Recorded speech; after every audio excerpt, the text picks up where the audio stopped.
For me as a player, like of course Japan is like one of the best team in this Asian Cup. So we also Indonesia now grow up a lot.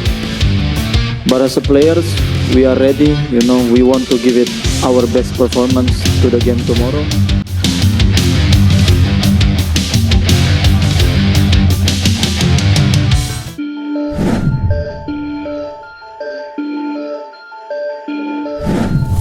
Timnas Indonesia akan menjajal kekuatan Jepang di pertandingan terakhir grup D Piala Asia 2023. Laga ini akan menjadi penentu langkah Timnas Indonesia apakah terhenti di fase grup atau melaju ke babak 16 besar. Tidak ada pilihan lain selain mengalahkan Jepang jika ingin terus bermain di Piala Asia 2023 selepas fase grup. Bagi Egy Maulana Fikri, kemenangan atas Jepang bukan cuma suatu kebanggaan, melainkan akan melahirkan sejarah baru. Tentu jika kami lolos ke babak selanjutnya, Indonesia akan mencetak sejarah baru di Piala Asia. Karena itu yang diinginkan masyarakat Indonesia, kata Egy Maulana Fikri. Egy yakin sejarah baru itu akan tercipta usai laga melawan Jepang. Selain peluang yang masih terbuka, Egy optimis dengan doa dan dukungan supporter Timnas Indonesia. Egy menambahkan seluruh pemain siap memberikan yang terbaik di laga kontra Jepang nanti. Kalau perlu, mereka rela mati agar bisa mencetak sejarah baru di kancah sepak bola tertinggi di Asia tersebut. Kami yakin itu akan mungkin karena masih ada peluang di hadapan kami, dan kami juga punya supporter di belakang kami yang berdoa dan mendukung kami. Seluruh tim tahu soal itu dan mereka siap untuk bertanding, bahkan rela jika harus mati sekalipun demi mencetak sejarah untuk Indonesia, jelas Egy Maulana Fikri. Sementara itu pelatih Timnas Indonesia Sintayong mengutarakan, Timnas Indonesia tidak mungkin meniru cara Irak dalam menghadapi Jepang. Menurut juru taktik asal Korea Selatan itu, ia akan melakukan pendekatan berbeda untuk menahan gempuran Jepang. Ada banyak perbedaan antara tim Irak dan Indonesia, baik dari sisi fisik, permainan, dan lain-lain. Kami akan mendekati pertandingan melawan Jepang dengan metode yang berbeda. Kami memiliki warna tim yang berbeda dan gaya tim yang berbeda. Kami melakukan persiapan untuk pertandingan melawan Jepang dengan menerapkan pendekatan berbeda, ujar Sintayong. Sintayong mengakui duel melawan Jepang tidak akan mudah. Berkaca dari materi pemain yang dimiliki, menurutnya, Jepang merupakan tim papan atas di level Piala Asia. Namun Sintayong menjadikan pengalamannya pribadi menghadapi Jepang, baik sebagai pemain maupun pelatih. Ini akan menjadi pertandingan yang berat dan sulit, tapi saya ingin kami menunjukkan performa yang bagus. Sejauh ini kami sudah mempersiapkan diri dengan baik, dan saya ingin menunjukkan sepak bola Indonesia sedang berkembang, ujar Sintayong. Saya telah mengalami banyak pertandingan melawan Jepang sebagai pelatih dan sebagai pemain. Meskipun kami Indonesia berada di bawah level mereka, saya akan berusaha semaksimal mungkin untuk meraih hasil terbaik bersama para pemain. Saya merasa sangat bersemangat menghadapi pertandingan melawan Jepang ini, kata Sintayong menambahkan. Sekedar informasi, laga Timnas Indonesia versus Jepang akan digelar di Altumama Stadium pada Rabu 24 Januari 2024. Kick-off pertandingan akan dimulai pukul 18.30 waktu Indonesia Barat. Kedua tim sama-sama mengoleksi 3 poin dari 2 pertandingan. Sebab itu, baik Jepang maupun Indonesia tidak akan rela jika pertandingan harus berakhir imbang atau berujung kekalahan. Lantas pertanyaannya, bagaimanakah line up yang mungkin akan diturunkan Sintayong di laga kali ini? Berikut kami akan mencoba memprediksi bagaimanakah formasi yang kemungkinan besar akan diturunkan pelatih Timnas Indonesia Sintayong di laga menghadapi Jepang nanti.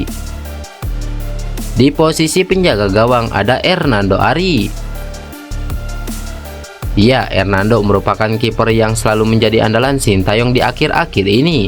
Ketenangannya di bawah mister gawang mungkin sudah tak perlu diragukan lagi. Jadi jelas di posisi penjaga gawang akan diisi kiper milik Persebaya Surabaya ini. Selanjutnya di posisi bek ada Sandy Walsh. Penampilan sangat baik di kala menghadapi Vietnam membuat Sandy kemungkinan besar akan diturunkan di line up utama.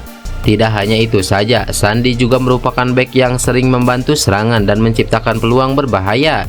Itu terbukti di saat menghadapi Vietnam. Sandi menciptakan 3 peluang yang sangat berbahaya walaupun belum bisa memaksimalkannya.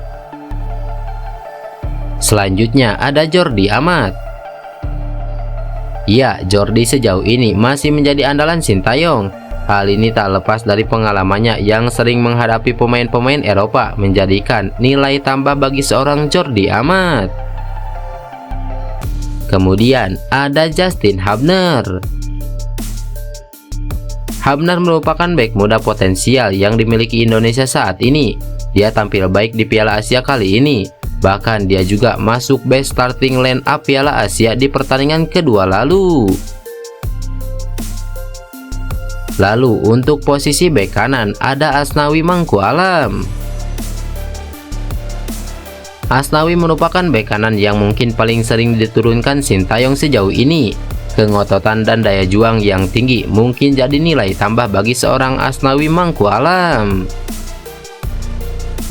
Kemudian di bek kiri ada Sen Fatinama. Sen Fatinama kemungkinan besar akan diturunkan pelatih Sintayong. Pengalaman menghadapi pemain-pemain Eropa jadi nilai tambah mengapa Sintayong harus menurunkan Sen Fatinama dari awal.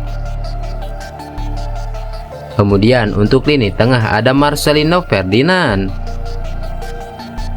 Punya skill yang baik dan tusukan-tusukan ke area kotak penalti lawan membuat Marcelino sejauh ini masih dipercaya Sintayong untuk mengisi posisi utama timnas Indonesia.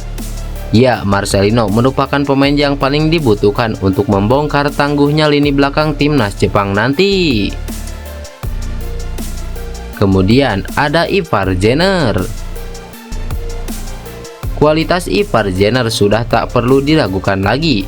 Dia merupakan pemain yang memiliki akurasi umpan yang sangat baik. Ivar juga merupakan pemain yang sering diturunkan Sintayong dan diduetkan dengan Marcelino Ferdinand. Kemudian untuk lini serang ada Egy Maulana Fikri.